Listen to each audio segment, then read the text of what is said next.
Okay, this is day 123, part two, and I'm going to kind of link these three different stories right now together: the school shootings, this opioid epidemic, and this disruption campaign.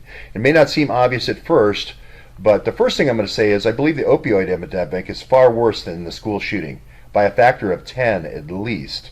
If you read this article, this opioid epidemic, a crisis years in the making, it'll talk about how the drug statistics are 64,000 deaths a year from unexpected overdose.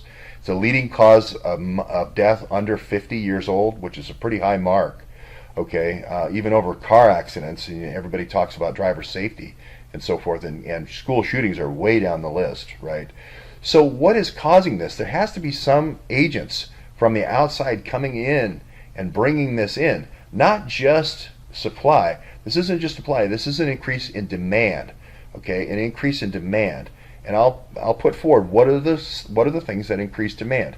First of all, there's my math: 64,000 divided by 356, 175 a day. That's 10 times school shooting, and we certainly don't have a school shooting every day. Part of the reporting that came out of this article from New York Magazine about the 9/11 incident that they tried missed two things, and again, the Rosenstein indictment doesn't say anything at all about the Ebola hoax that was tried.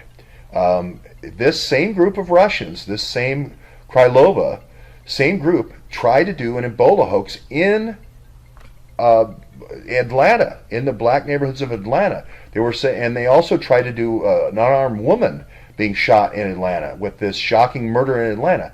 I'm talking about dozens of people forwarding this to journalists, sending videos to journalists, creating fake screenshots for CNN to create a huge public anxiety.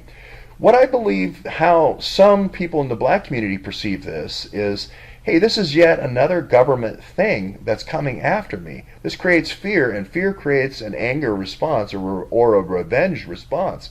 People remember Tuskegee and the syphilis testing.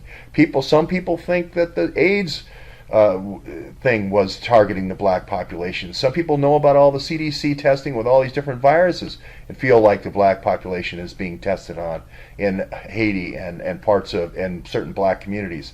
So if you're going to do that to me, I have to fight back. I have to protect my kids. If I have to sell a quarter weight drug to the VA here, to a privileged white society or a half weight, and you have to have a little bit more pain, and I have to sell some out of the back of a pain clinic, well then so be it. That's the logic.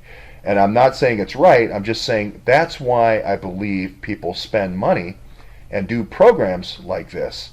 That's why these people that own Russian oil companies like Rosneft and Sechin, that's why they do campaigns like this. The same reason why a company would do advertising saying, hey, come to Disneyland, right? Is to generate business. And I believe this activity here is classic generating what I call catalysts. The DNC even calls the program catalysts inside the DNC. So the only way to stop it is to go after the people that are trying to make catalysts.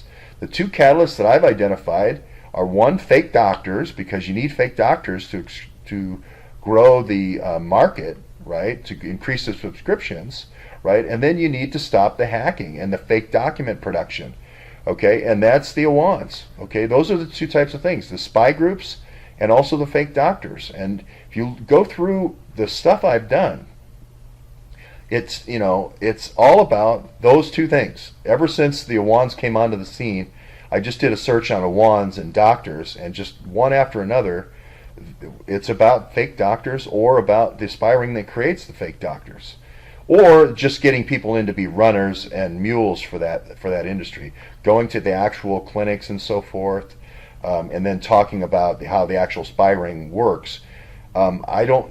I think these were done over a year ago. I just changed all the dates, or more than a year ago, and I still think these are every bit as meaningful today. I wouldn't change a word of any of these things. I'm going to Flint, asking Michael Moore to come join me and look at all these fake pain clinics rather than the water, because it's a lot more people are dying in Flint from the fake pain clinics.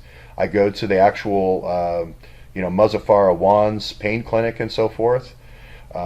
Same thing when I went to over the bridge in Canada. I said, "Is this the route of these illegal drugs?